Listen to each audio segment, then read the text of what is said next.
இன்னைக்கு இருக்கிற ரொம்ப பிஸியான லைஃப்பில் தூங்கி எழுந்ததும் நாம் செய்கிற முதல் வேலை அந்த சூடான காஃபி அல்லது டீயை குடிக்கிறது தான். அந்த காஃபி வாசனையை நுகர்ந்தாலே ஒரு புத்துணர்ச்சி கிடைக்குதுன்னு நாம் நினைக்கிறோம். ஆனால் அந்த புத்துணர்ச்சிக்கு பின்னாடி உங்கள் உடல் எப்படி மெல்ல மெல்ல சிதைஞ்சு போயிட்டு இருக்குன்னு தெரியுமா?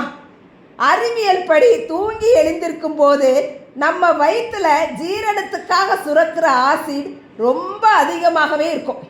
அந்த நேரத்தில் நீங்கள் காஃபி அல்லது டீயை உள்ளே தள்ளும்போது அது உங்கள் வயிற்றில் இருக்கிற அமிலத்தன்மையை பல மடங்கு அதிகமாக்கிடுது.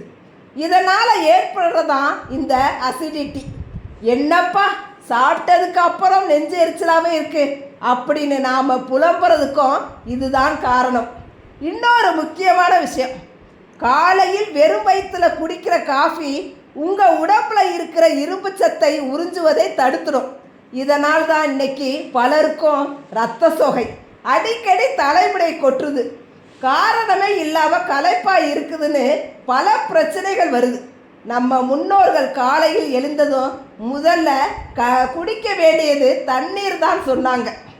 இப்போ இன்னைக்கு வெளிநாட்டுக்காரங்க வாட்டர் தெரப்பி அப்படின்னு பேர் வச்சு பெருசாக விளம்பரப்படுத்துகிறாங்க.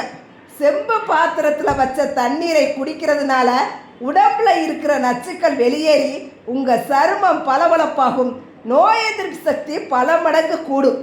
காஃபியை அடியோடு நிறுத்த சொல்லலை, ஆனால் எழுந்த உடனே காஃபிக்கு பதிலாக ஒரு டம்ளர் தண்ணி குடிக்கிறதுக்கு பழகிக்குங்க. நீங்கள் அந்த தண்ணீரை குடித்து ஒரு அரை மணி நேரம் கழித்து காஃபி குடித்தா கூட அது உங்கள் உடம்புக்கு பெரிய பாதிப்பை தராது. சின்ன சின்ன மாற்றங்கள் தான் நம்ம வாழ்க்கையை மாற்றும். நாளையிலிருந்து இந்த மாற்றத்தை செய்ய தயாரா?